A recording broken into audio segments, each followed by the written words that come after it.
It's our final West Virginia women's basketball playbook brought to us by WVU Medicine. Andrew Creedy joined alongside by head coach Mark Kellogg. Coach, Cincinnati comes to town, you wrap up the regular season, and of course it is senior day at the Hope Coliseum. So you're looking at a mix here of your players. Jordan Harrison, who you've had the whole time, and then Mimi Wheeler, who's just a grad student, so really a blend of things.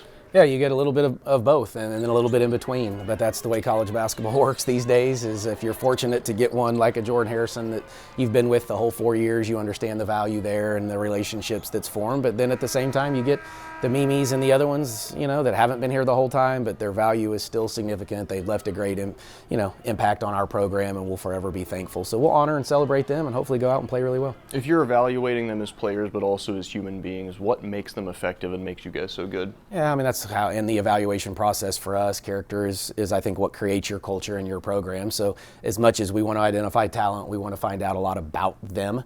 But I think when you have great character, your locker room is healthy, it's fun, it's engaging, everybody can be themselves, and that's kind of, my little tagline is be you, but align with us. And so I think they're at their best when they can just be themselves. So that's a quality that we want and kind of appreciate about these players. I know that you're not allowed to have favorites, but with that being said, Jordan Harrison follows you from SFA, gets you to Morgantown at the Power 5 level. Obviously, great kid in the field general this season the whole time she's been here. Yeah, I mean, you do as coaches. I mean, I've never shied away from saying coaches do play favorites, but you can have more than one. But she'll certainly be, one of my all-time favorites without question. And some of it even just came back to when I made the move here and wanted Jordan to come, just the trust that she had in me, and she committed here without even visiting. That's how much trust and kind of blind faith that she put in. So, yeah, the relationship is strong, and it always will be. But, yeah, very fond of Jordan, but just because of character, who she is, what she's about. Obviously a phenomenal player, too, but just a great leader. Of course, Bearcats to wrap up the regular season, the Big 12 tournament, NCAA tournament after that. So,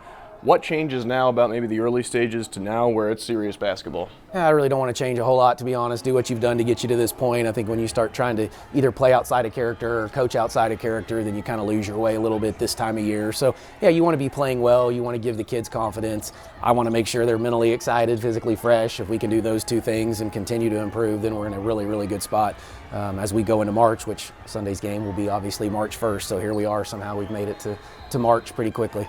It is senior day coming up Sunday from the Hope Coliseum. West Virginia and Cincinnati, one final home game in the regular season for West Virginia. For Mark Kellogg, I'm Andrew Creedy signing off from the Hope Coliseum.